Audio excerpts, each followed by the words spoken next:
Very grateful. I count this as a privilege to speak at this year's business summit that is organized by Thriving Women Fellowship.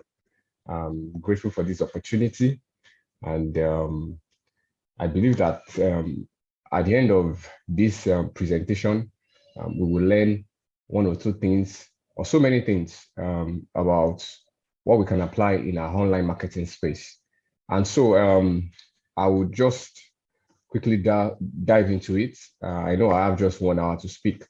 Let me just quickly share my screen.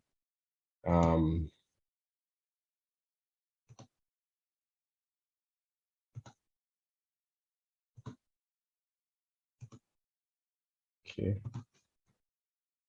I hope we can all see my screen right now. Yes, sir. Okay. So this morning, I'll be speaking to us on what I've titled Maximizing Your Online Marketing Through Collaboration. We all know that this year's Business Summit has been tagged collaboration. And I'll be honest with you, I was so pleased when I saw the team. And for us as a digital marketing company, one of the things that we have really been considering this year is how businesses can collaborate across value chain, even collaborate with perceived competitors in the industry. Because one of the things that collaboration does is that it helps to maximize results. There's less issues that comes when you have good collaborators, And so this morning, I'd just like to really hinge my conversation or my presentation on how collaboration can help us maximize our online marketing. And I believe that most people in here already have a little knowledge about online marketing, if not so much advanced knowledge about online marketing. But with research from so many reports that we read last year, everybody was just hinging on the fact that there is need for collaboration so that results can be greater. And already when you even try to have any online marketing strategy or trying to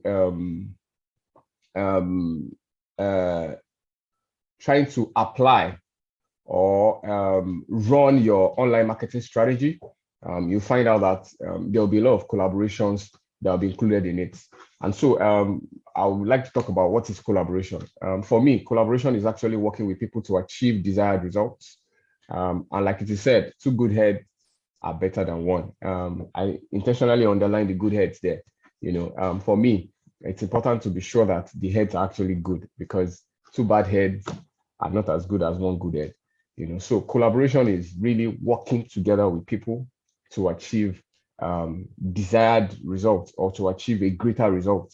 And the people that we choose to collaborate with may be individuals, groups, or organizations that we may know or we may not even know personally. And I think the approach to online marketing now should be seen from a place of collaboration. That's the truth. When you see it from a place of collaboration, it is easier for you to design your strategy in such an effective manner. Because one of the things that research has shown about human beings, and when you're doing your online marketing, you're not marketing to the thin air. Definitely, they're still trying to reach a particular or a set of people or a particular audience. There are still some people you want to reach, and online marketing becomes effective when the people you're trying to reach have a feel, or you present to them, you present your business to them in a manner that makes them feel like you want to collaborate with them. You'll be able to get more from your target audience in that way. And like I said, there are different ways people collaborate, but for the purpose of this presentation, we'll be considering what I've called human-to-human approach. You can also note that down. There's what they call H2H marketing strategy. So human-to-human approach, it's quite important, and I would define what human-to-human approach essentially means in other parts of this presentation. So first, I would like to talk about categories of collaboration. First thing online that you need to understand is the first category is community building. Community building. Having had over 8 years of experience in online marketing now, one of the things I've seen from my experience is that a lot of people that have online presence don't have communities. And it is safe to say that that is why they are not getting as much results as the envisage to get from their online marketing return on investment, So one of the things that is important as a category of collaboration is to understand that we must build communities.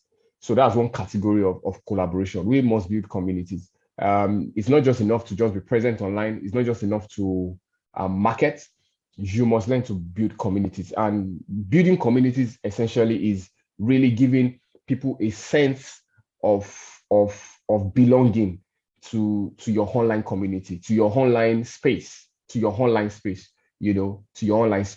And let me just quickly explain one of the things that we have done essentially in terms of community building. We have a brand called Naija PR, right? And we're a news media outlet. In the last 1 year, I'll be honest with you, we are predominantly on Twitter.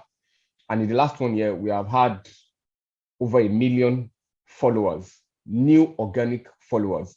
And how did this happen? How it happened is because we decided to not just be present in that space, but we decided to start building a community. We started to start building a community in a lot of the strategies and all of the elements that we applied. And to be honest, we started finding people having a sense of belonging in our community. And not just that, they started even attracting other people into that community. And let me give you this tip. The truth about it is, even in that online space or that online platform you're using, be it social media, be it Google, I'll tell you, there's something they call algorithm. And the algorithm is like computer codes. And these algorithms, they favor any brand that is building community. Any brand that is building community online would get a lot of organic growth. They will suggest you to your target audience. That's the truth, because the social media platforms or the online platforms have also discovered that it is more safer to build communities, where people have a sense of belonging than just having an online space where you are just present and people don't really have a sense of belonging, or people don't really have a say. And so in that space of 1 year that we have grown by that amount of followership, one of the things we have done is to make sure that people in that our space have a sense of belonging. And immediately, they're able to tell other people about us. They're able to share our content without telling them, because they feel that this is our own. This is something we belong to. And, we have been able to see tremendous results in that space. And also another category of collaboration that we look at is organization to organization relationships. I can't overemphasize the importance of organization to organization relationships. You can't stand alone. That's the truth. Even in the online space, you can't stand alone. I've seen this happen with some clients on Instagram. That's the word I will use on Instagram. So many brands are collaborating at the back end, and they are getting tremendous results. Building organization to organization relationship helps in that value chain. So organization to organization relationship talks about, for example, let me talk about a photographer. I don't know whether, maybe during question and answer, maybe I'll be able to take some questions that will talk about specific industries, and I can mention how you can collaborate between, organizations within your value chain of your industry. So for example, like a photographer now, if you want to get more business, that's the truth, you have to collaborate with party planners, you have to collaborate with event planners, you have to collaborate with caterers. These are people that are in your industry. And trust me, by the time you have collaboration across board of people, you have to collaborate with a baker, you have to collaborate with um, a sound engineer. You have to collaborate with a DJ. The reason is because at points of discussion, at pockets of discussion, there most likely will be a need for your service. And I'll tell you, when a photography company has gotten to that level of that organization to organization, building that organization to organization relationships, it's just normal that they will be busy all around the year because there are so many opportunities that would definitely come into the circle of those organizations relationships that they have built that definitely will bring so many businesses to them, and then themselves also, they won't be stranded. That's the truth. When there are events that they also are taking care of, they can easily refer people that are within that particular relationship or that particular circle, and you see that the power of collaboration will reveal itself, and you definitely be more effective. You get more profits. You get better in terms of your output, and that is why collaboration for organization to organization is quite key for the success of organization, especially with their online marketing. I'll still go a bit deep into that when we get to other slides. And also influencer marketing. I intentionally added this, right? Because influencers are like standalones. A lot of them are not necessarily like an organization, right? So influencer marketing is also a way to collaborate with different influencers. They are what we call micro influencers. They are what we call macro influencers. These are the big top tier influencers that have thousands of followership, millions of followership. And also we have micro influencers that they are just focused on a niche, and they are effective in that niche, and they have a voice in that niche. And when you collaborate with people like that, especially with your services, there's bound to be results when you get it right in that place of collaboration. Then another thing I would like to talk about, aside categories of collaboration, is what I call levels of collaboration. I'm sure all of us here, we're business people, and we're aware we really understand the term business to business, and then we understand business to customer. But I didn't call it business to customer. I intentionally call it business to audience for your online marketing approach. Business to business really is talking about more likely like organization to organization, collaborating with people that are cross board in your value chain in that industry. Look at that industry that you're in, and you're like, okay, who are the people that whenever my business is happening, these are the people that are within my reach. These are the people that we work together.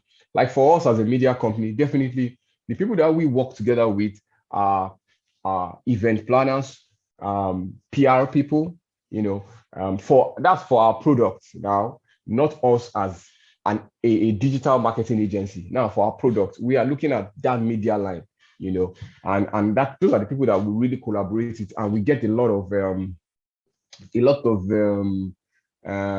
referrals from them, based on the power of collaboration. And also even agency to agency, there's so many things that we've done this year that were offloads from other agencies as well, because probably maybe they were busy, or they have a lot on their hand and they need some of those angles of online marketing to be done, and they definitely come to us because we have been collaborating with them. And also when we have projects as well, we extend those things to them, and so it works for us. It brings a lot of results in for business to business, and then business to audience. Now I think that's where I would like to really concentrate on. A lot of times people just feel that their online audience are just audience that you must just keep throwing things at and then marketing your product to them, selling your things to them. But that's not it. When you have your business to audience, see them and try to think from a point of, how can I make these people feel that we are collaborating? How can I make them have a sense of belonging, or having a sense of, we have a stake in this company? And the truth about it is, your customers have a stake in your company, because without them, your business is gone. You're in business because your customers are patronizing you. So when you think from that point of view, you discover that you begin to bring up strategies that would give people a sense of belonging into your business. And when collaboration happens, trust me, there's tremendous results that would happen with it. And so when you look at your audience, not just from a place of these are just audience, these are just people, you look at them as stakeholders and you bring it up in your strategy to make them feel that they are also part of the brand. Trust me, they are the ones that would be the people that will even do a lot of the marketing for you. All you have to do is just dish it out to them, and then they move out and then tell people about whatever you're doing. And through that, a lot of referrals will be coming in for you from left, right, center, and then you're doing well in business. And so, what is the woman to woman strategy? Woman to woman strategy is short. The short form is called H to H strategy, and it's based on the idea that every business or consumer has a human behind it making the decision, and that's the truth. That's the truth. Gone are the days when people want to have businesses that will just have a corporate feel. There's a corporate feel to this, but these days, everybody is trying to move away from that corporate feel to, hello, it is human beings that are also running this. And so people have not really shifted away from the corporate feel, but they are trying to put human personality to the brand. Human personality to the brand, to make people understand that, instead of them seeing the brand like this is just a corporate organization, they will be seeing the human angle of it. That's just the word. So that's the human to human approach. They'll be seeing the human angle. They'll know that, okay, definitely this is run by people. This is run by people. There are also people this organization is not just an organization, it's a conglomerate of people or a team working together. So when you look at your business, you ask yourself one question: what is the personality of my business? Is my business a sanguine? Is my business a choleric? What kind of personality do I want my business to have? That people can kind of like mirror and look at that business and be like, okay, and definitely I'll tell you, it's better to have an amiable personality where people can be like, oh, wow, this brand is a brand that we can always run to. This brand is a friendly brand. This brand is a supportive brand. This brand is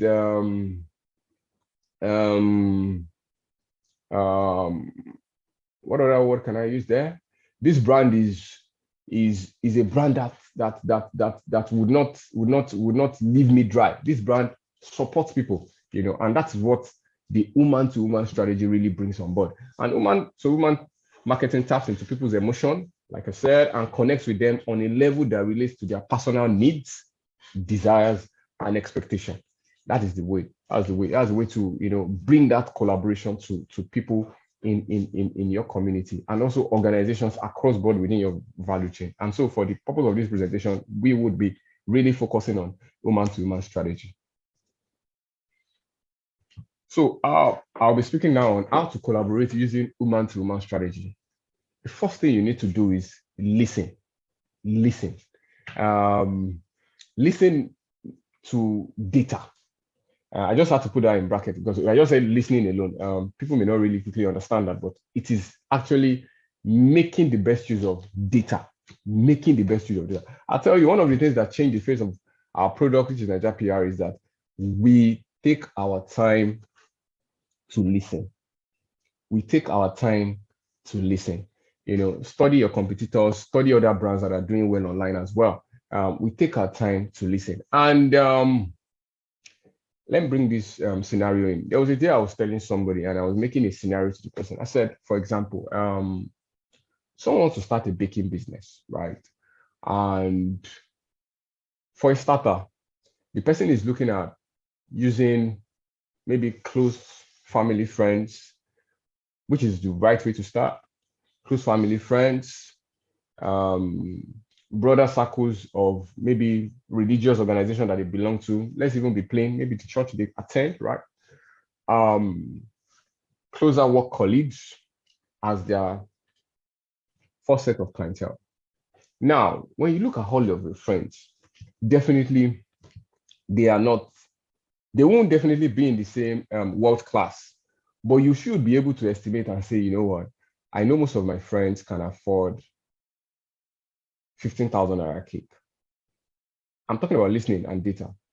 Like I said, for the example of the baker, I was saying that if one wants to start a baking business and the people you're looking at as your first set of customers, you're looking at people within like your family, friends, your colleagues, or people that probably you guys attend the same church, right? And they are your close circle like that. One of the things I spoke about listening and paying attention to data is that from your estimations, you should be able to tell and say, most of these people around me can afford to buy a cake of maybe 15,000 naira, And I said, if those are the people you're considering as your first point of customers, making use of data would mean that you shouldn't start the business and say, the cheapest cake I have is 20,000 naira. That will make sense because you haven't really used the data that you have. But then if you know that, averagely, most of the people that I want to reach that are like my test customers can afford 15,000 naira for cake, then it would be nice to say, okay, you know what? I have the option of, there's a cake starting for 10,000 naira, there's a cake starting for 15,000 naira, and probably there's another cake that goes for above 20,000 naira, And in that way, because you have been able to listen to the data that you have, understanding the average wealth cap or the average financial capacity of the people you're targeting, you see that you are more likely to do more business, when you get that pricing right, just by listening and analyzing your data properly, And so, like I said, listening, data, study your competitor. When you even study your competitor as well, it's also like another form of listening. You're trying to look at what they are doing, and you're taking out the data of what they're doing, and then, applying it to your own business. And also studying other brands that are also doing well online, especially for online marketing. You're also looking at other brands that are not within, your industry, that are not necessarily your competitor. You're trying to look at them and saying, okay, you know what? There are a lot of brands that do marketing maybe between November and December. Brands again start their marketing between March to June, right?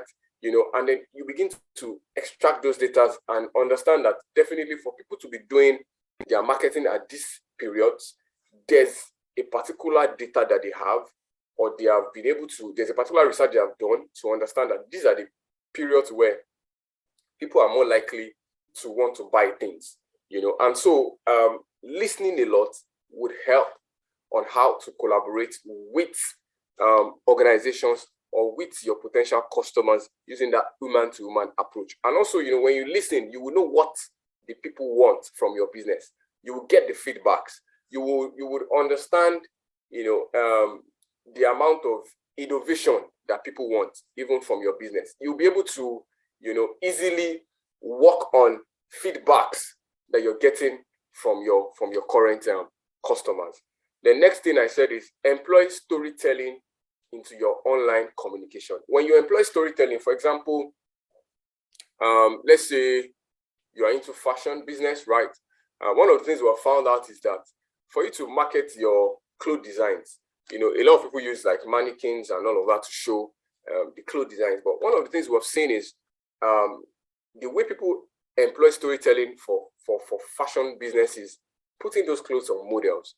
When you put them on models, people see themselves in those clothes. When they look at it on the mannequin, they don't essentially see themselves in that product. But then when you're able to employ that storytelling by putting the clothes on somebody, and then they immediately there's a way they will look at it and they'll feel like, also if I wear this, it will look good on me. See how this looks good on this person, There's that effect that it puts in the human psychology that makes them to say, oh, you know what? I would like to purchase this for myself, and for fashion people, you know that it's evidential. You could be going around and then you see a cloth on a friend, you say, oh, who made this for you? I love this. This is looking really good. And then, you most likely say, okay, send me a picture of it. I'd like to adapt, maybe my own design to it, or, push me the person that made that cloth for you. So employ storytelling into your online communication content. It makes people to be able to relate with it more, and in that way, when they're able to relate with it, it's also a way of bringing them to collaborate with you on that content, and immediately feel that sense of belonging in that particular product. Trust me, it's just a matter of time. Business is about to happen. And also be engaging. One of the things I've discovered about online presence is that people's response time is slow. And these days, with what the online technology has brought to the forefront, a lot of competitors are also available. When people make inquiries, once you don't respond to them in 1 hour, trust me, it's as good as the deal is gone. And immediately, they most likely are trying to also make the same inquiry they are making from you with maybe like 5 other people. And sometimes, so many times, when we as an agency want to work and then, we're given a task, we probably contact different vendors and all of that. One of the things we just do is quickly send a message to 3, 4 people that do the same thing. And then he will reply first. We go with the person, and that's how it has always been. So it's also good to be engaging. And also, like I said, and reciprocate gestures from your online audience. So what I mean by reciprocating gestures from your online audience is the fact that when you're present online, especially on social media, the question I ask is, when last did the organization like other people's posts? You want people to like your post, you want people to comment on your post, or when last did you do the same for people? If you're able to invest that in other people, trust me, by the time your followers become bigger, you may not be able to do it for everybody, but once in a while, try to do it for a lot of people, so that there's that sense of belonging. When people see you just like their post, or even as little as even following them back, it gives them a sense of belonging. That's the truth. I've seen situations where we follow people back and they're like, wow, you guys are following me, and immediately there's that appeal to their emotion and makes them feel like they are part of us, and immediately we know that definitely these are people that will definitely, further our cause on for the brand. And also I said, invest more. Invest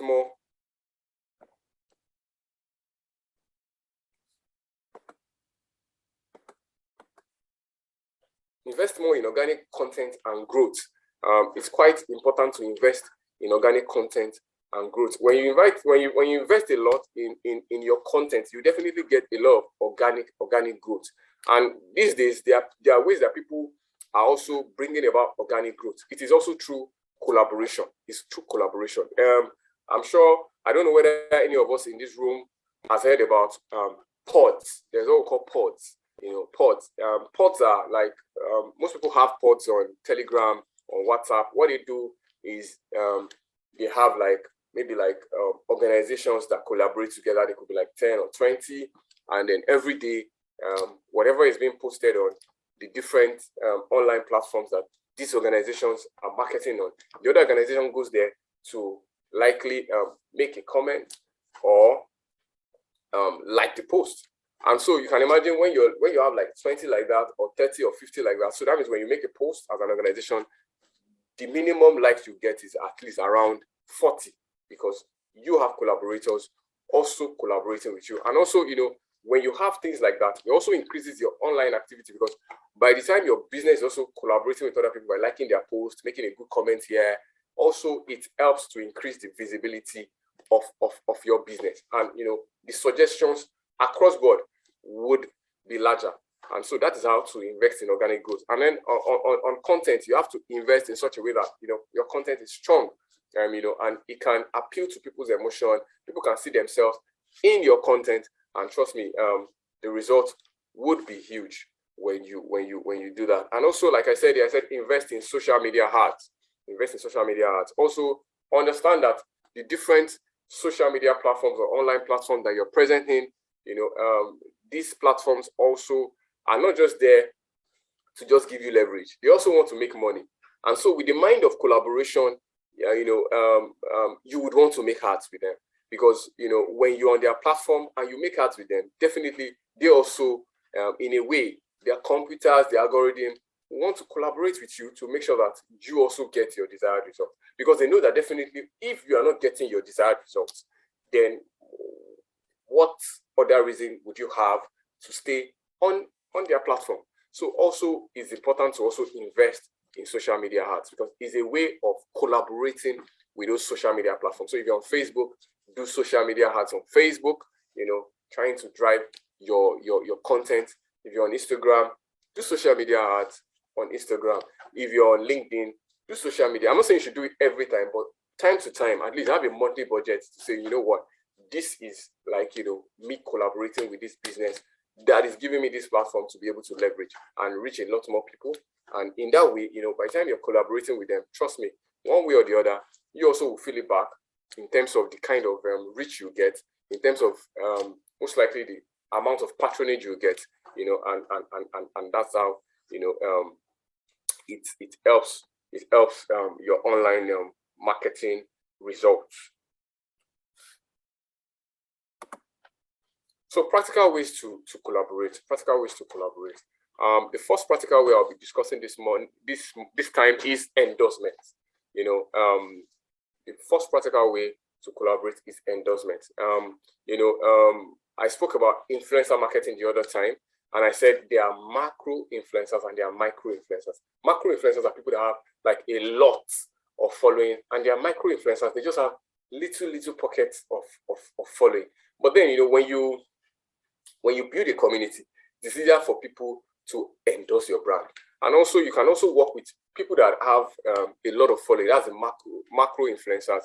And, when they endorse your brand, also the people that are also within their own space would, see your brand. And it also has a way of rubbing off on your brand. That's the truth. You can imagine a brand like, Ebuka talking about your brand, people would definitely match his brand with your brand and be like, for this collaboration to happen, for this endorsement to happen, that means definitely this particular organization cannot disappoint in the place of delivery of service. Because if they're going to disappoint, then definitely Ebuka won't be talking about them. I'm just using him as a macro influencer for that. So when those endorsements comes, it helps to boost the amount of results you get from your online marketing. Another thing you can do is online competition and challenges.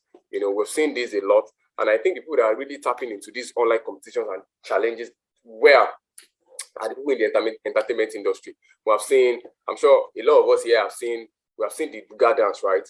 The Buga, it started as a challenge, and today the song is viral. What people didn't understand was that, what Kiss Daniel and his team did with that song was they were collaborating with the audience. Trust me, if they didn't do that challenge, most likely, yeah, this song could still be viral, right? But it won't be as viral as it is. I saw it being viral all over the world. It's not just even in Nigeria, all over the world. I saw people that are not even blacks like us dancing to the song, doubting whether they even really understood, the song, And so with those dance challenges, right, they're able to spread, the product and all of that, So when you start those kind of challenges, well, it will help your what's it called, your online reach and investment to really yield a lot of results. And challenges would blow your mind because you can't even estimate how viral it will go. And also online competitions as well. Online competitions are like, it's a way to collaborate. You're looking and saying, what, we want to give incentives to people in our community, right? And, this is going to be our competition. Do this. Just don't make it too cumbersome, right? And when you do that, by the time people start sharing and start posting and all of that, you discover that, the amount you have spent for organizing the competition, you get it back in a lot of ways, because people in those pockets of timelines that are trying to compete, they will have some pockets of riches. By the time you add it together, you see that, man, we have gone far and wide, And so, and also sometimes even those challenges that we're seeing in the entertainment industries, some of the entertainment industry strategists are using competitions to push the challenges. They're using competition to push the challenge. So first thing they do is they start from competition, and because the competition has gone viral, it turns to a challenge. So in a way, it's like an inorganic approach that becomes organic. So and that's the power of collaboration. So when you organize competitions like that, it can bring those kind of results to you. There was a time, I don't know whether we are aware here, that our own fufu went viral on TikTok. Now whites were queuing in different restaurants, to eat fufu just because, I don't know what happened on TikTok, but I think most likely it started from like a competition or something. And trust me, that thing became a challenge. Whites were like, what? Let me try this food. Let me try this. And they started going for it. And trust me, a lot of businesses, were able to leverage and definitely make a lot of profits just from that going so viral. Then also online service or product trials. Yes, this is another way to collaborate. For us as a business, I've had a number of good brands try to do this with us. For example, for Naija PR, we've had people like Spotify. Spotify sent us a match and all of that. We've had people like Twitter send us things like that. We've had people like Google send us, things to try, and then we looked at them and all of that. And in some of the package that was sent, it will be there to say, what, after you have tried this product and you enjoy it, why not? We'll appreciate it if you make probably like a post for us, or if you can share it as well with your circle. And trust me, we have been able to do that. And I think those are also practical ways to collaborate with people. A photographer, and that an event planner has a birthday coming. Why not just give her a free shoot? Give her a free shoot. Do it, and then by the time you do it, the event planner posts your picture on a timeline. Other event planners see the picture and they're like, "Oh, who's this?" Blah blah blah blah blah. And then before you know it, the return on investment for what you have done is coming. And also, it gives your business a chance for people to really organically test it. When you do those kind of services, the lady will be able to evaluate and say, "Oh, you said we're starting by 10. You came by 10:30, and then you have to be sure of yourself before you do these product trials. When you say, oh, 10, we're starting by 10, you're there by 10. Oh, this guy, they begin to take little details about your business that makes it better than, or gives it an edge over other competitors. And it's also a way to sell yourself. That's the truth. It's also a way to sell yourself. Like the last product we got from Twitter, it was so excellent, and we were like, whoa, wow, definitely this company is great. That's the truth. And from the way the package came and all of that, when Spotify did the same, it was like that, and we're like, wow, and so in that way already they appealed to our emotions, they appealed to we ourselves in the company, and we have this cool side for that brand. That's the truth. And also, like I said here, value chain partnership. Value chain partnership is what I've been talking about since, like, partnering with people that are within your industry that are like your value chain is very important. That's the way to collaborate. It's quite important. If you've not been doing that, please do that, because you just need to look at that industry where you are and evaluate and say, oh, who are the people within this value chain? Who are the people within this value chain? Who are the people that definitely, when somebody needs my service, your service can't be a standalone. Trust me, your service cannot be a standalone. When people need my service, who else do they need their service? So for us, like a media company now, we know that there are people that are like creatives, like copywriters. There are people like influencers. We know there are people like graphics editor. We know there are people like video editor that are within our value chain. So we partner with them. Trust me, we partner with them. So when there are projects that come, sometimes we take the project in bulk and then share to everybody. And sometimes we say, okay, you know what? Give us our hold. We have this guy. He can deliver for you. Have the discussion with the person. And also people come to us. People have even done graphics for people. And then also we have website designers as well. I'll tell you that. People have done so many things for people, and then they just say, okay, for the marketing of this, just talk to these guys, and that's how it works. So when you collaborate with people within your value chain, trust me, you would get good results, that will blow your mind. And you definitely see that, your ROI, your return on investment will increase tremendously, even so much beyond what you can really estimate. So when you have that value chain partnership, trust me, you get a lot of results from your online online marketing approach. So how collaboration shows up in your media strategy. I've been mentioning media strategy from the start of this presentation, and one of the ways that media collaboration shows up in your media strategy is from your content. Text, picture, graphics, or videos. You have to look at storytelling. You have to look at trending topics. You have to look at user-generated content. Storytelling, employ storytelling into how you present your content. So you just present your content. Look at it and say, okay, how can people relate with this? Storytelling, put a story to it. Find a way to see how people can relate. People can go down history and plug into your service. And also trending topics. When things are trending and things are moving on, you can tap into it, but you have to just be very creative with that. Like the guy is trending now, why not?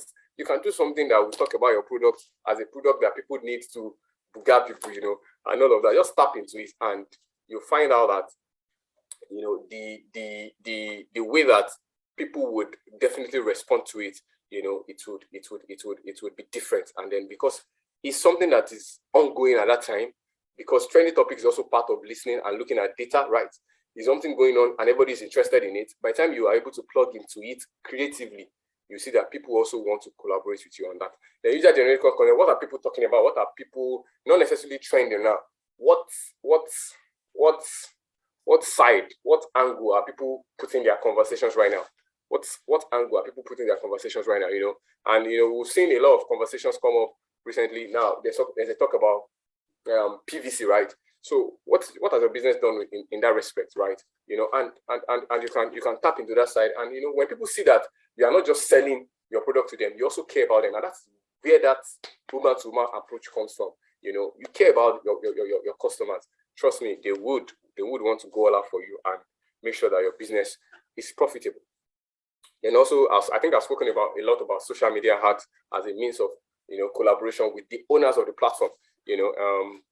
These are platforms that also make money, they make profit. So when you ask yourself, how's Facebook making profit? It's through social media ads. So when you partner with them or you collaborate with them in that way, why won't Facebook support you? Why won't Facebook put your post on top? Even your organic post. One of the things I've discovered, and I'll say it to you, is over the years, I discovered that whenever we're running adverts for brands, I'm using Facebook as an example now, for brands on Facebook. One of the things we discover is there's also an increase in the number of people that will reach organically. So for example, there's a particular post now and they were promoting it. But by the time that organization is also posting other posts organically, maybe their post before was getting to like 200, 300 people, we discover that post itself will be getting to like 600, 700 people organically. And in that way, what the sense of it is just that I see that Facebook is saying, oh, this business, they are giving us money and they are collaborating with us. Why not? The algorithms, always check your post and then put it in front of the right people. And also influencer marketing. Influencer marketing is also ways of collaborating with influencers, like we have highlighted in the other slide that we just finished now. And also I spoke about communities, pods and groups. Why there was a time, we created a group of people within a community.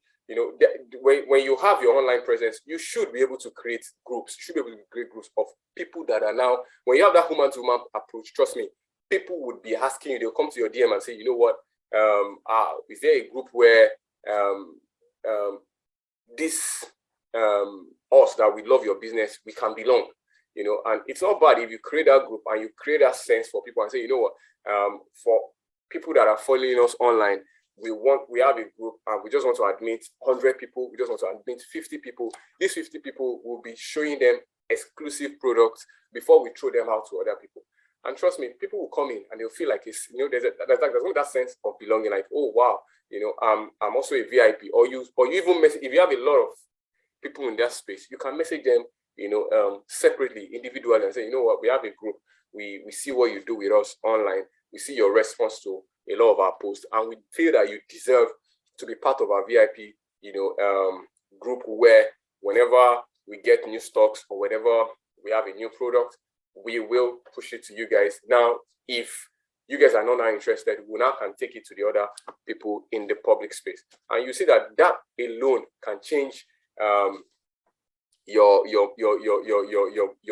margin in terms of having products and the immediate possibility of it being sold, it would change it for you. Because definitely, even within that group, because people feel like, oh, I'm a VIP person, I know that, you can imagine your friend just goes, oh, I'm in a group, and they just share this product, and I feel like you may need it. What do you think? And, in that way, what is the person doing for you? You have turned that person to even, a marketer for your business. So when you create those groups and give them that sense of belonging in that group, trust me, people would go all out for you. And in a way, when you look at that picture very well, you see at the center of it is what is collaboration. And also working with business partners and industry players is quite important. When you work with business partners and industry players, these are people that definitely, one way or the other, they are hearing, they have their ears everywhere. They can bring businesses to you. And in order for us to thrive very well in our business, we must learn to collaborate with business partners, collaborate properly with industry players. And also, I will now add, these are the things to note. The first thing to note is know what works for you. Know what works for you. It's quite important to know what works for you. Know what works for you. And how do you know what works for you?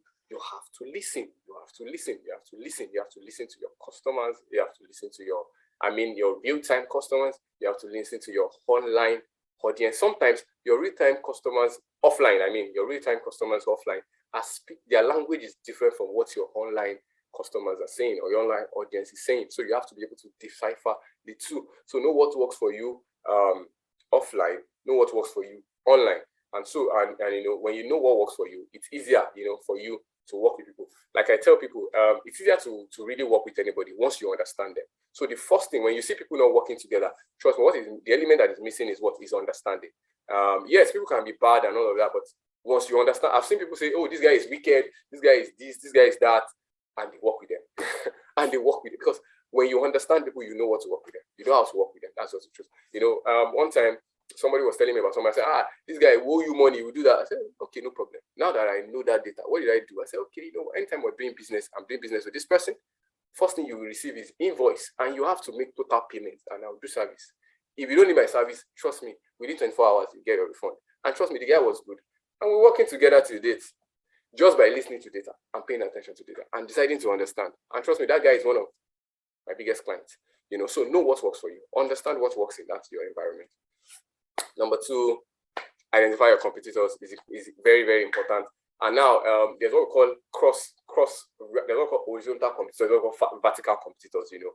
What are the direct competitors to you? Those are your horizontal competitors. What are the substitutes of what you do? Those are your vertical competitors. What are the substitutes? You may not see them as a competitor, but they're your competitors. For example, oh, Gala is 100 naira, Coke is 100 naira. Trust me.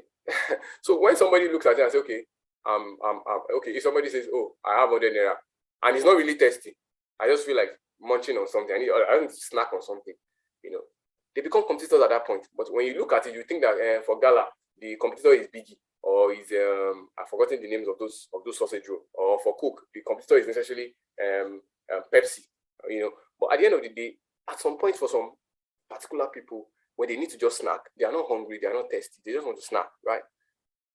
Gala and Coke becomes competitors at that point. So you need to identify your competitors along those lines as well.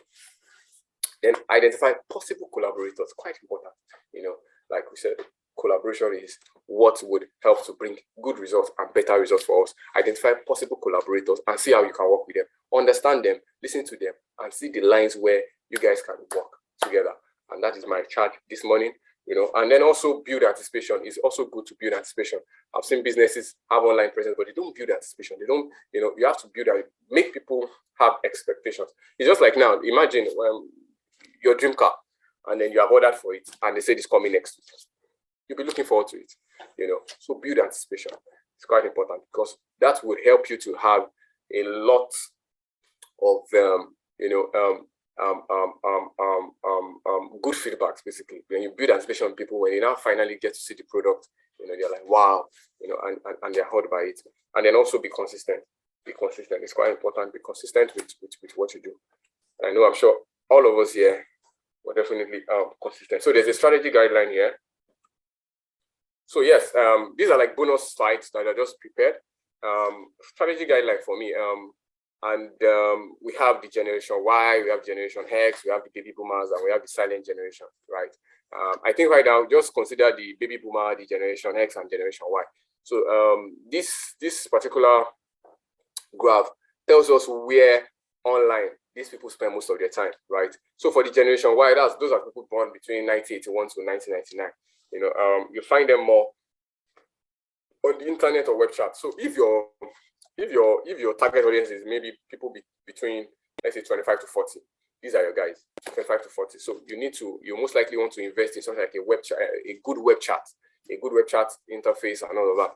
And then you find them also on social media. You also want to invest a lot on social media. And also you find them quite well, but less in a way on electronic messaging. You know, that's email and SMS. Smartphone application may not necessarily be good to reach them, and telephone may not necessarily be too effective to reach them as well.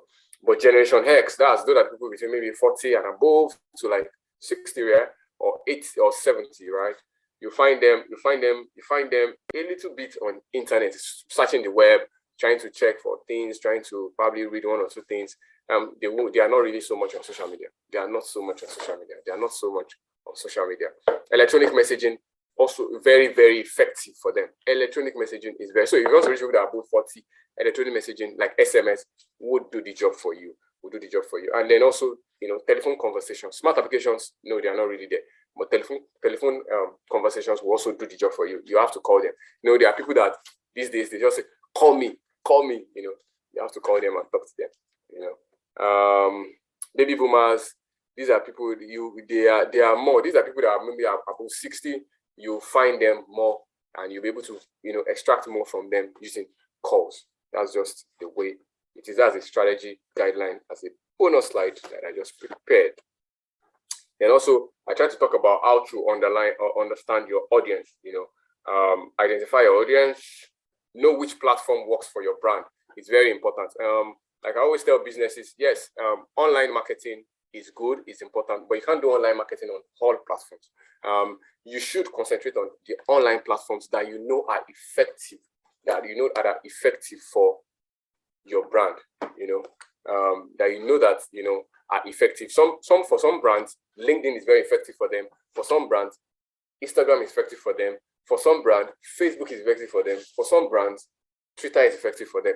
So know which platforms actually work for you. Know the platform that actually work for your brand.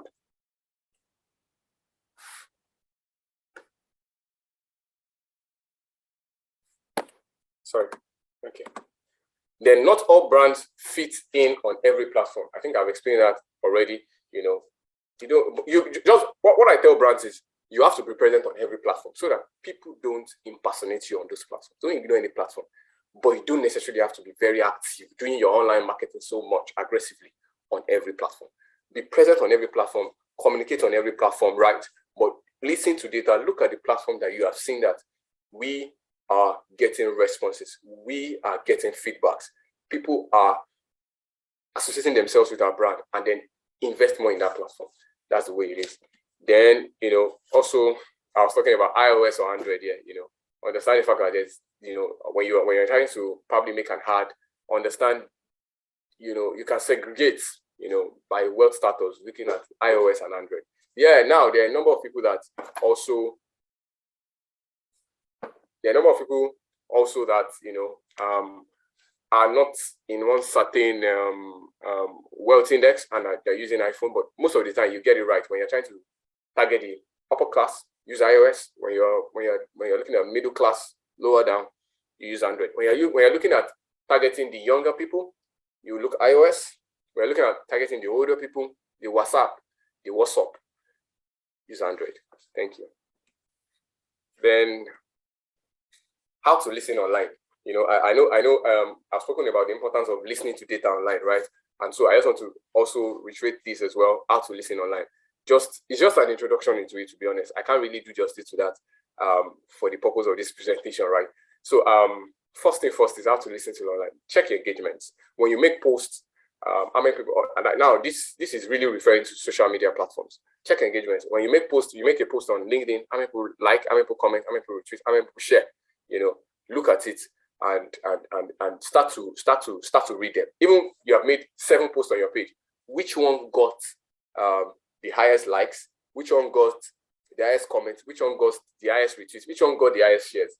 You look at those things and say, okay, now this is the one that got the most engagement. What were we talking about here?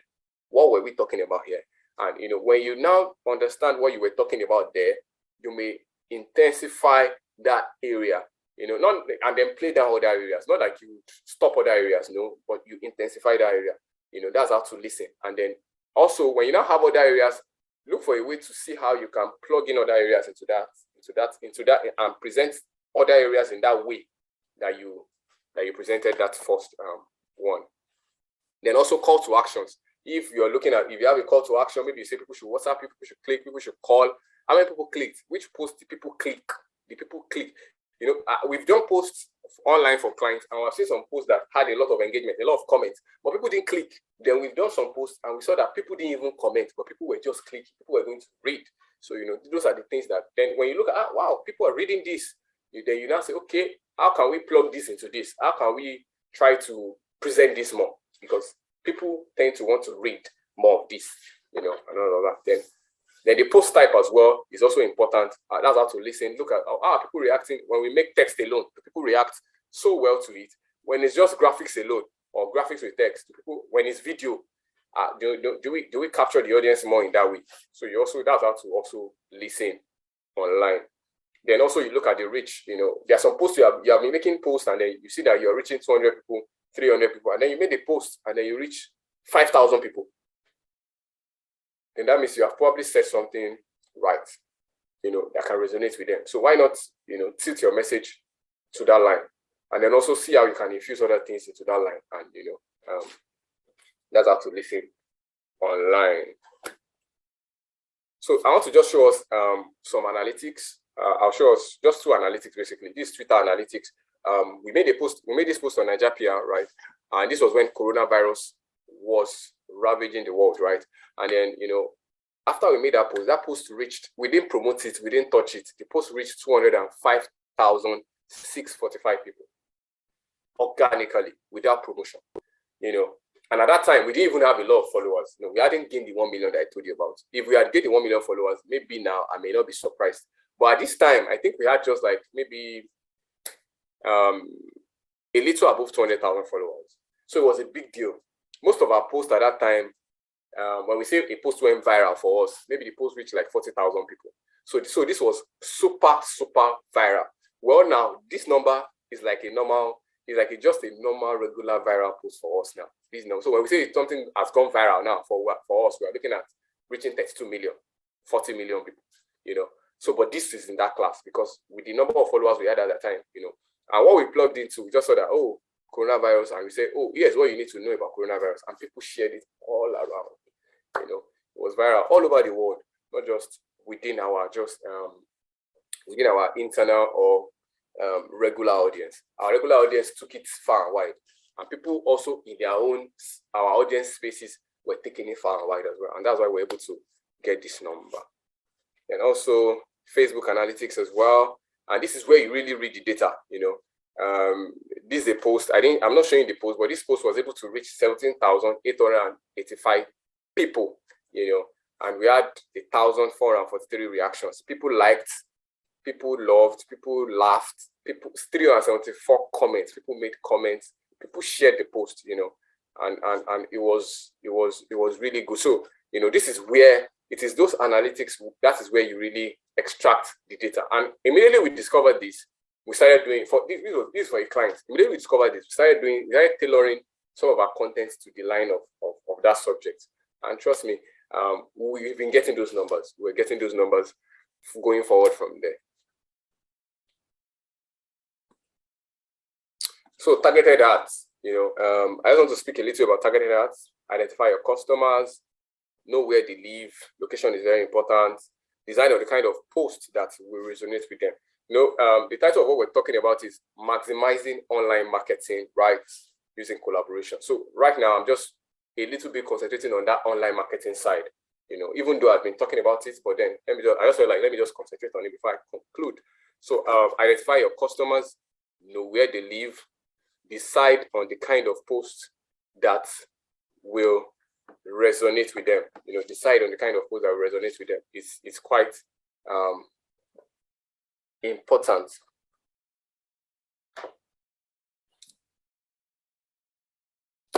Then this is my conclusion. In conclusion, always keep in mind that humanity comes first. Once people can insert in the way your business relates with them, once people can insert that in the way your business relates with them, you will make a connection that goes beyond business and sustains the business side of things. That's the truth. Once people have a sense of belonging in your business, not necessarily an entitlement mentality, but once they believe that, I'm also a stakeholder here, I am also part of this business. The success of this business is also my success. The success of this business will make me happy because this business has been contributing to me, right? Has been helping me as well, has made me achieve a number of things through the way they have delivered their service. They have given me peace. I can go to bed when I patronize them. One of the things that I would do for you is that, it will create a connection that will go beyond that business. It will go beyond it. People will go outside of your business to tell other people about your business. So, I just want to ask every one of us here, as business owners, let's have it in our mind and say, okay, you know what, with the level of service delivery, or with the quality of my service delivery, can somebody else tell another person about my business? So let's say, for example, you are into media. Let's say, for example, you are into fashion. Let's say, for example, you are into photography. Let's say, for example, you are into event planning. Let's say, for example, you are into photography. Question you ask yourself is, can other businesses or my clientele, if there's any of their friends that need my service, can they tell other people about me? That would be the question that I would like every one of us to answer. Well, if the answer is yes, well done, good job. Keep it up, keep improving, keep going higher. There's always, like I always tell people, best is for a limited time. Best is just when you just achieved it. This is my best. The moment the seconds passed, trust me, you can do better. You can always do better. So there's always room for improvement. So if the answer is yes, people that use my service can tell other people without asking me, can tell other people about my service, can refer me.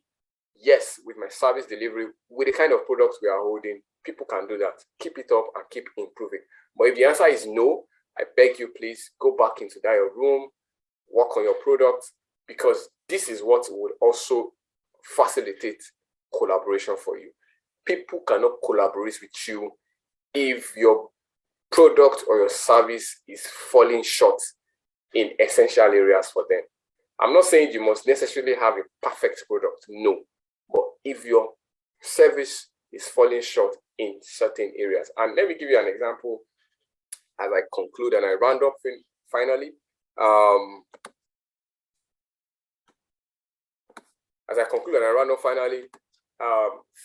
Let's say I'd worked with a company before.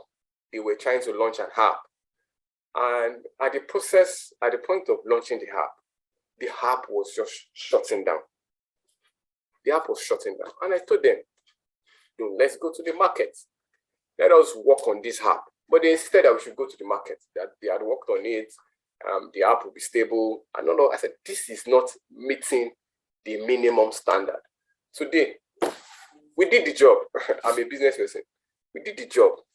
People downloaded, but we got tons of complaints that people were not even able to go back and re-download the app.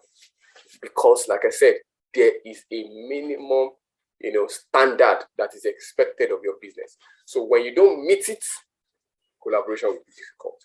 You have to first be in business before people start thinking of what collaborating with you. It's quite important. It's quite important for you to meet up with the standard of your service, with the required standard that your service requires of your business, so that people can now begin to collaborate with you. Thank you very much for this opportunity. Thank you so much, everyone. I will share these slides with us, and I'm sure they will send it to our emails. I'm very grateful for this opportunity, and I think it's time for reviews and questions. Thank you. It was a very wonderful session. It was very explicit. It was so rich and so full. Thank you so very much. God bless you. And may the Lord increase your wealth of wisdom in the name of Jesus. So I'll just do a brief review, a recap of what you taught us today. And you were laying emphasis on online marketing for collaboration, which you eventually dived into. And we love that you gave us a lot of lowdown before you went into that explicitly. All right, so I'd like to just lay emphasis on the human to human collaboration, which you laid so much emphasis on. And I love it because you talked about the human relation. People see that there's a human behind, there's not a ghost. And particularly in these days of people cloning somebody else, a lot of things going on at the background. So people want to be sure that, is this person real? Is this business real? So it's good when you actually put a human feel to it. They can see your face, they can feel your pulse, and then they're able to trust you with their money, with their time, and all of those things. So thank you for breaking it down towards the human to human collaboration. And then you made emphasis on listening, that we should listen to our audience. I mean, you're not just out there doing your thing and expecting people to just flow along with you. You must listen. And then you made an emphasis on engagement, that engagement is one of the ways we can actually see what is happening. So that is it's so important for us to actually know what is going on behind the scenes, and as the platform provides, so we can take advantage of that to know what is going on, with our audience. Thank you so very much for that. And then you also talked about our content. You laid emphasis on storytelling. That actually helps us to have that human to human feel as well, when you're able to let people see other things, particularly not even about the business itself. It could be something, maybe your family, if you want to, your personal life, if you want to, just other things to just let people see. And particularly that you are there, you are not a ghost.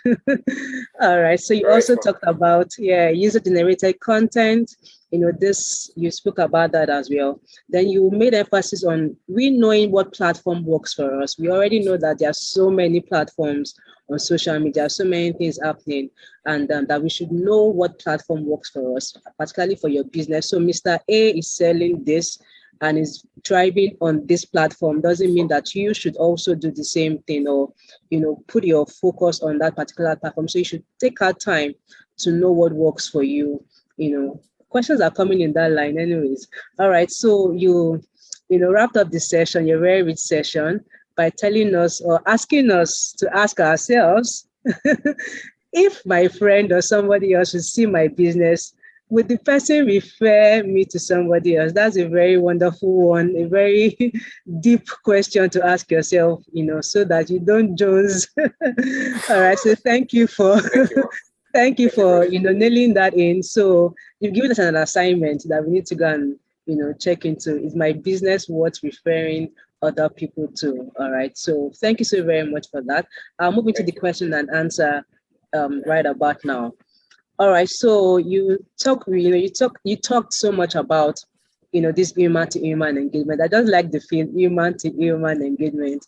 All right, collaboration rather. So how do you get people to give you feedbacks as a client?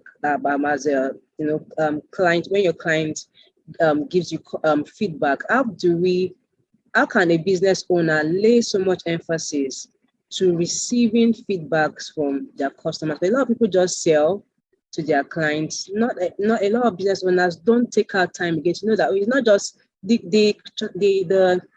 communication hasn't stopped when money was transferred or business was delivered or product was delivered. Rather, also it should take you further to receiving the feedback. So how can you please just lay more emphasis on receiving feedback so that if another prospective client sees a feedback from a previous customer, they're able to build more trust. I know that okay, somebody bought from this human being, I know, and I'm able to. So can you just lay emphasis on the importance of feedback?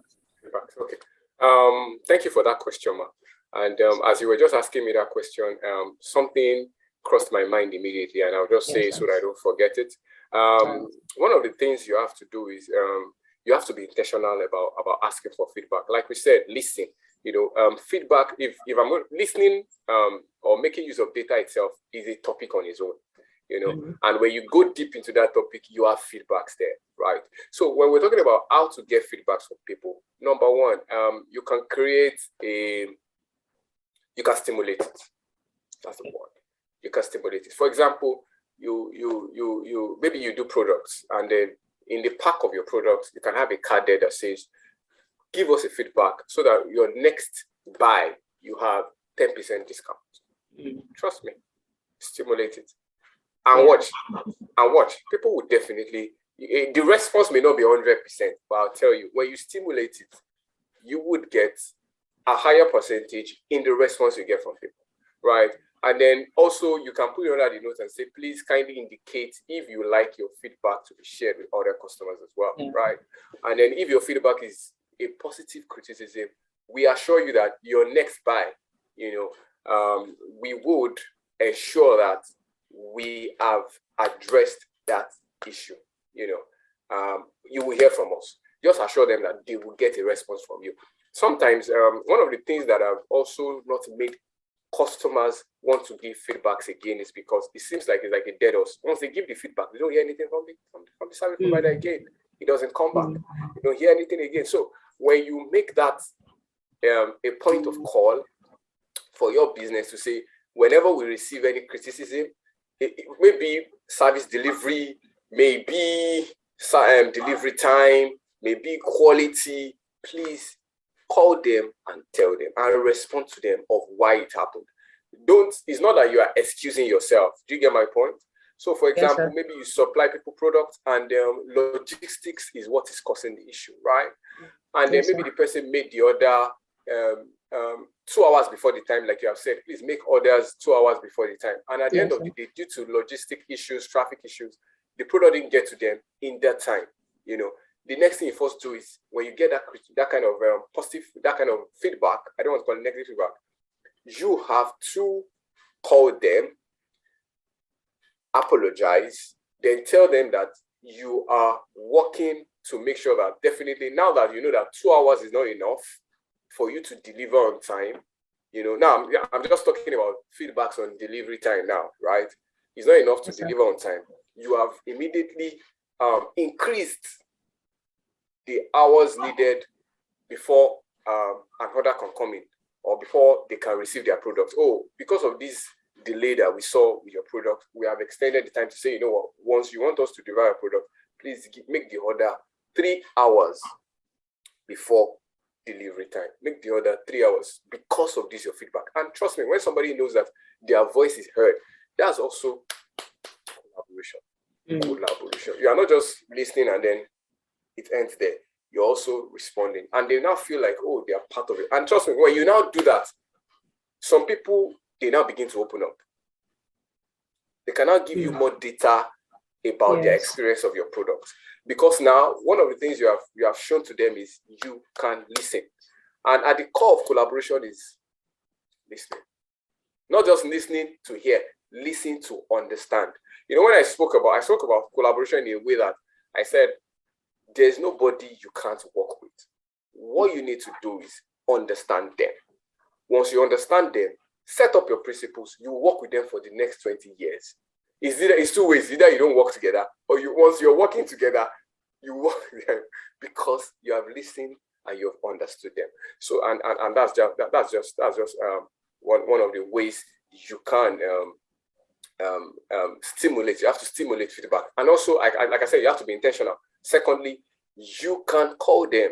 You can call them. Now, you've had people patronize your business or use your service. You don't get them coming back again. Oh, the person used your business, and maybe in your business model or projection, anybody using your business, you should be able to do research. Anybody using your business now, when next would the person be needing to use your business again for the minimum time? So for example, somebody orders for a cake for birthday cake from you. You know that definitely it's a yearly event, right? Yes. And the location of maybe the location of the person hasn't changed or not. That's not even your business. And then the next 1 year, the person hasn't called you for cake. Birthday has happened. So what happened? So the question is, you call them to find out. Yes. Oh, you had your birthday this year and you didn't order cake from us. What happened? Oh, we're going through a rough patch and all of that. You can say, okay, you know what? We just send you a small box of cupcakes. Hope is not because you didn't enjoy our service the last time. No, it's not because of that. It's because there's a big downtime. I'm busy at this time. Okay. And then you can do that as a CSR. Trust me, what that does immediately is it endears that person to your brand. Like, wow, this is so mindful of you. Even if the person's birthday has passed, wow, we just want to send you cupcakes, maybe 6 cupcakes, or 5 cupcakes, or 4 cupcakes, or 3 cupcakes to your office with a drink, just to tell you that we love you. And we pray that, whatever you're going through right now, you're out of it in no time and you'll be able to order our cakes again. Trust me. Do you think that person will bounce back and then they want to do a birthday? You're the deal. You're the deal. Especially when it's not that they are not patronizing you because they didn't enjoy your last service. So you have to also ask them that question. One of the things I discovered that one of my friends that just relocated tells me about is the fact that abroad, feedbacks are key. They prioritize feedback. There's something called reviews. Wow. Yes. Any business abroad, once you tell them, I'm giving you a negative review, guess what the business does immediately? Immediately, they want to turn that service to CSR. Straight up. Straight up. They tell you, what? All the products who are refunding your money. Don't write the feedback. Please, we're going to improve on our service. So, that is the importance of feedback. And I tell you, Nigerians' awareness are getting to that level. People are getting more aware. And now, when people want to do business with you, they may want to make research. What are people saying about you? With all that is going on online, what are people saying about you? Is there anybody saying that you haven't delivered my... So, like now, I want to order a bag for my wife. When I saw the vendor, I checked. I read the comment. I said, oh, there's nobody that is alleging that this person, Yeah. So, because when you see that kind of comment, you should be waiting. Yes. Because if I want to pay maybe 30K, 40K for a bag to be delivered, and I see somebody already accusing them and saying that, hello, you have not delivered my bag, and I went to, I'm putting myself in jeopardy. Yes. You get my point? So I read reviews with the things that are going on. So awareness is getting there. People don't just see your business on Facebook and say, oh, you supply, oh, hi, take the money. No, people just do that again. People will read reviews and we're getting there. So thank you very much. I think that's a way to yes. So particularly in these days of what I ordered versus what I got. You know, right. All right. Thank you. That was a very beautiful one. In that light. At all. All right. So let me just ask you now about Bennington Matrix. So a lot of people are always looking for, 1 million likes on my post, 2 million likes on my post, and all of that. Do they really matter? So what actually should I look at for after I've made a post? So I'm not, on the vanity part of it, and I'm killing myself, having a headache and having sleepless nights over these things. So what actually should I be looking out for when I make a post? And let me just ask you a 2-in-1 question. Sorry, what should my post contain as well? What are the key things my post should contain so that I can have good engagement? And then you can also now talk about the vanity matrix. Thank you, sir. So in terms of what your post should contain, I will be a bit political in the answer because it's not direct. Now, the first thing I always tell people is this, or business is this: what do we want to achieve with this post? That's the first question, because that determines everything. Trust me. Do we want sales from this post? Do we want clicks from this post? Do we want engagement from this post?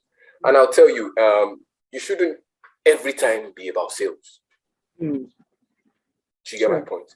You may want to divert a bit away from what your business is even doing just to show care. Oh, or what happened? So what can you say about that? Mm. Do you get what I'm saying now?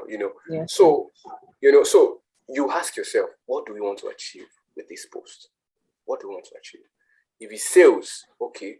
When it sells, then that means that the post should not be too long. We want to sell. By the time people are reading, they are lost already.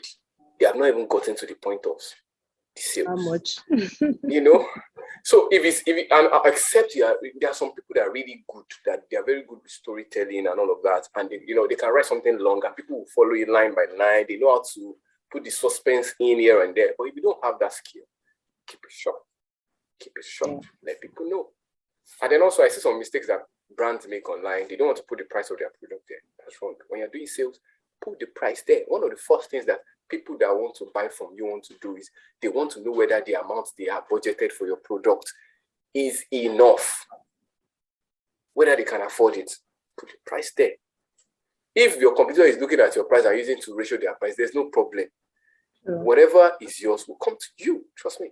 The sky is so wide. So what defines the elements that will be in your post is what do you want to achieve. If you're doing a sales kind of post and you want to use a video, your video should not be 2 hours. Your video should not be more than 30 seconds.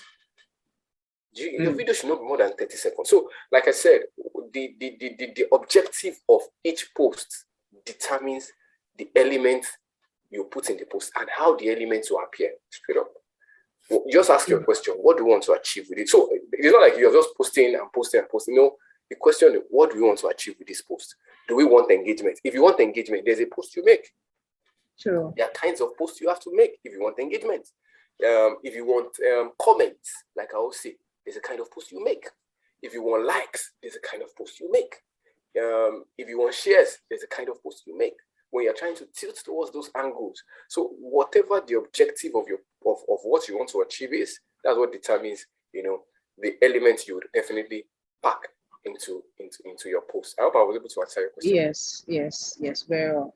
All right, thank you so very much, sir. I'll just be wrapping up on my questions very soon. So you talked about, sponsored ads and all of those things. So what should we also, before you, post it, sponsor a post?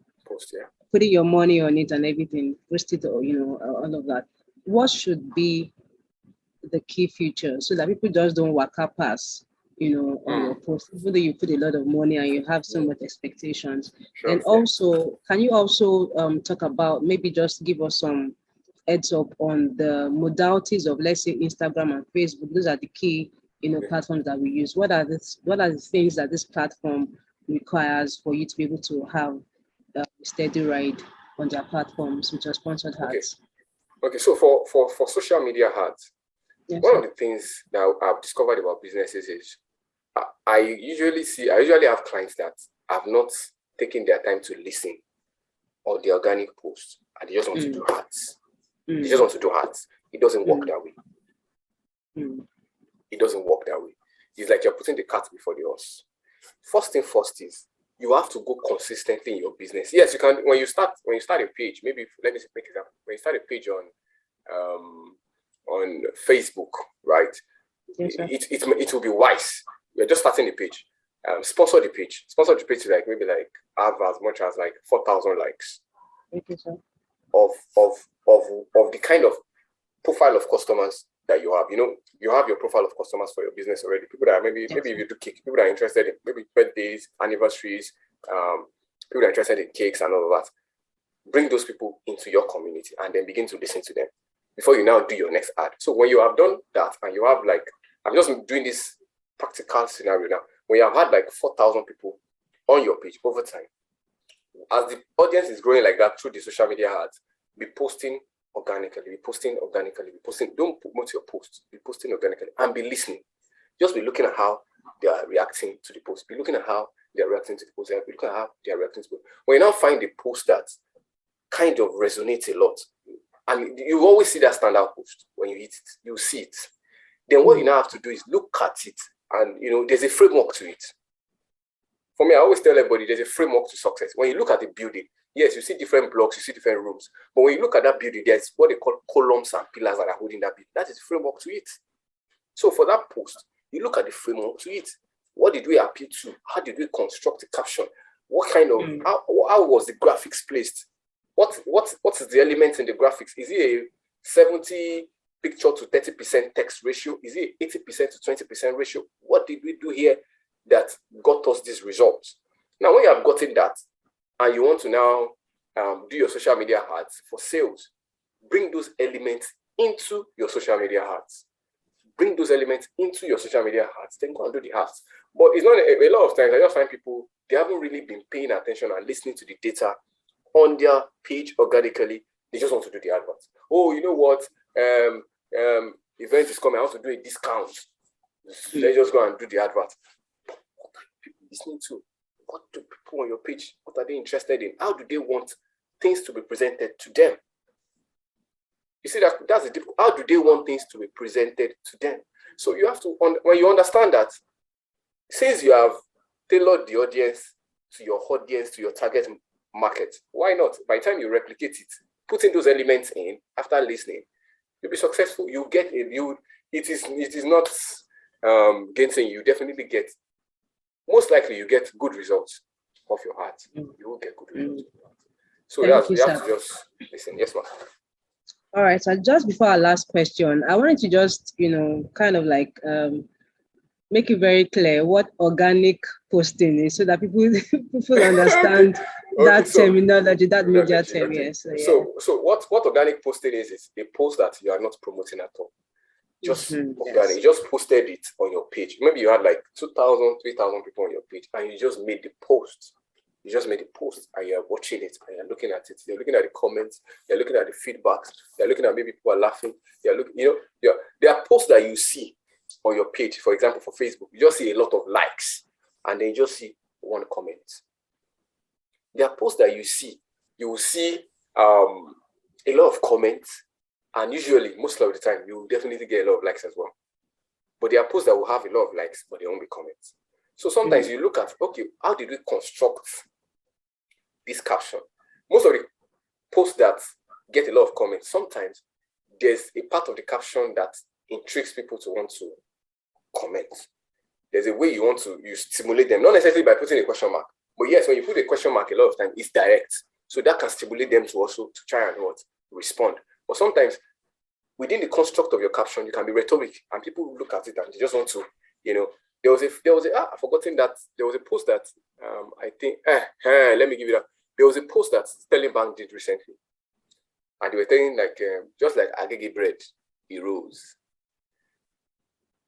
The person that did that work knew what he was doing, and he knew that he wanted to spark controversial stuff. And trust me, on that kind of post, you will get 10 million comments. Sure. You will get 10 million comments. So, do you get my point? You will get arguments. You will get banter. You get what I'm saying? Even though they had to apologize after and take it down. But I know that the purpose of why they did that very day, number one, was to be controversial.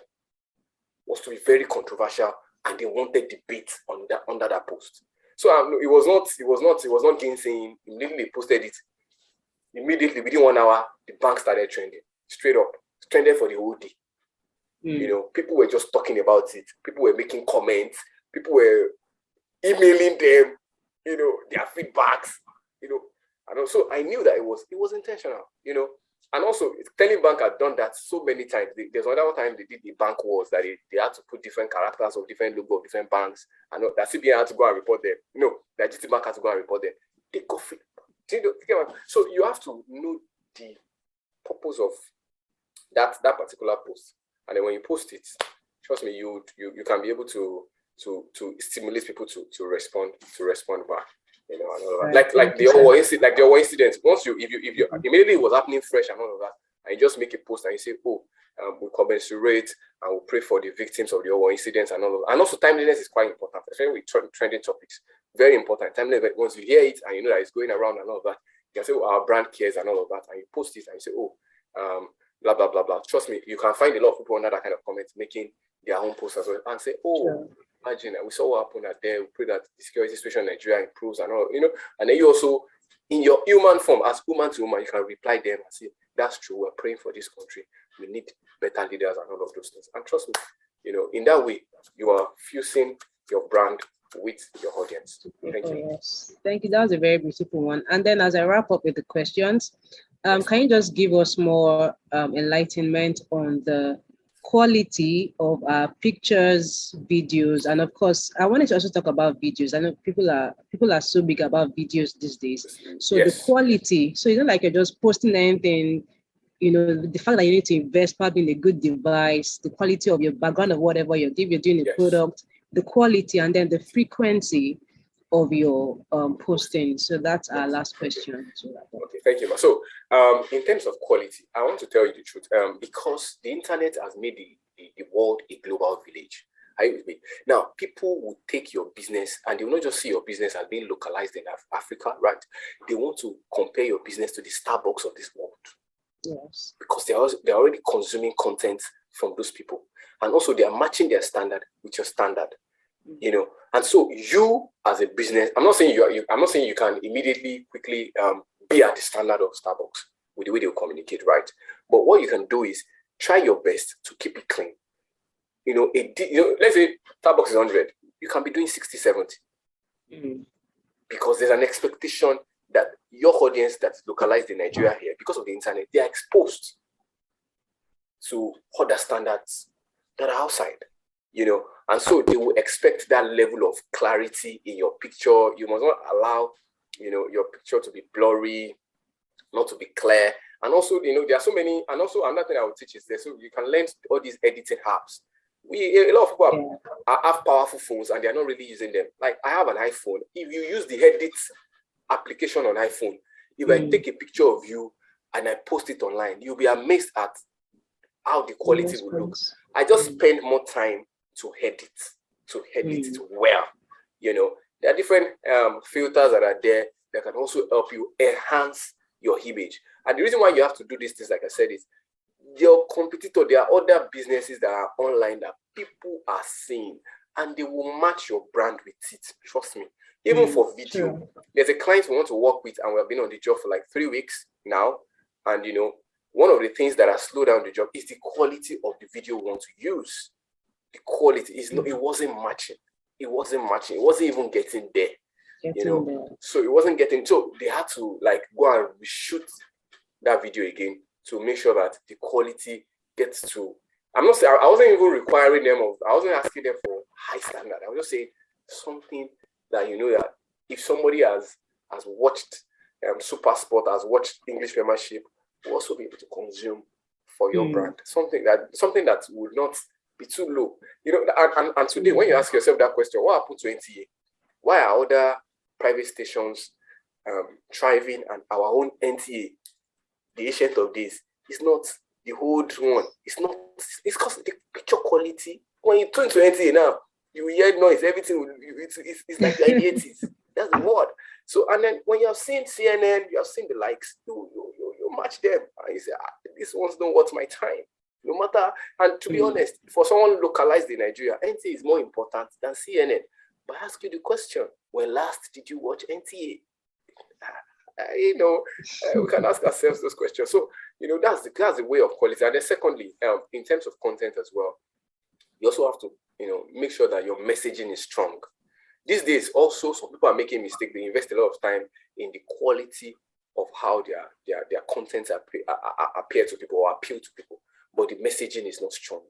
So you have to also work on the messaging of your content, and that's where the copywriter comes in. A good content and copywriter is very, very important. Or you can develop yourself in that area. You can just read about how to develop content that, you know, present strong message to people. You can read about it.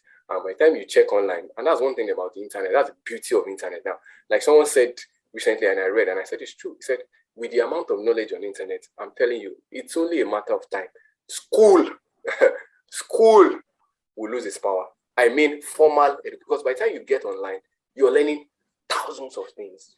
You have access to those things. So by the time you go online and say, okay, how do we make our message strong? Just search.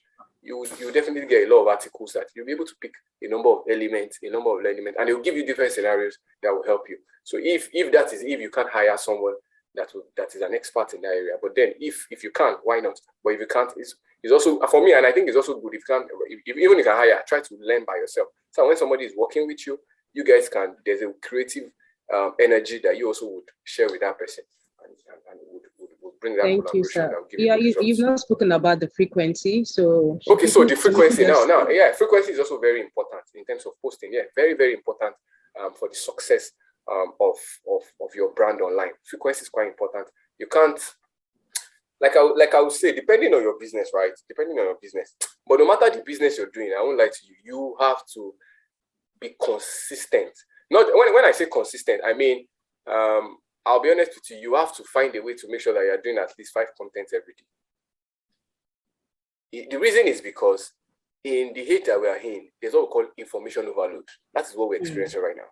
So the question is, even the platforms, there's a competition in the content that are being shown to people. So that top post timeline that you see, that your timeline that you see, where different brands come up or different contents come up, everybody is competing for those places. Now the question is, if you just throw one content into the contest, the truth is the chances of people seeing your content, meanwhile somebody else has thrown 8, 5 other people have thrown 7, 3 other people have thrown 4, and you just threw 1. The chances of people seeing your content is low. But when you also throw like as much as 5, I'm not saying marketing your product, as I said, look beyond just business alone. Develop your content, make it robust. Do you get my point? Because that's where a lot of businesses have issues. Because business will be like, I mean, we're into this, so that's the only thing we want to be talking about. But truly, you can revolve your content even around the news in your industry, innovations in your industry. You guys are doing something, staff is doing birthday, Monday motivation, educate people, talk about trending issues and all of that your company aligns with, right? And then, before you know it, you have as much as 5 contents you can do in a day. And when you throw those 5 contents out, one of the things that will help you to do with your audience is your audience constantly will be able to see you. If they check online in the morning, they find something about you. They check online in the afternoon, they find something about you. They check online in the evening, they find something fresh about you. So in that way, you're doing what they call TOMA, top of mind awareness. And that is one key thing for marketing.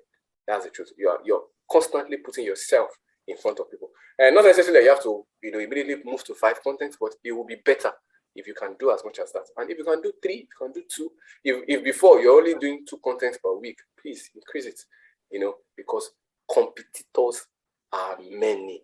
The options are everywhere. And trust me, when you see competitor, it's a competition.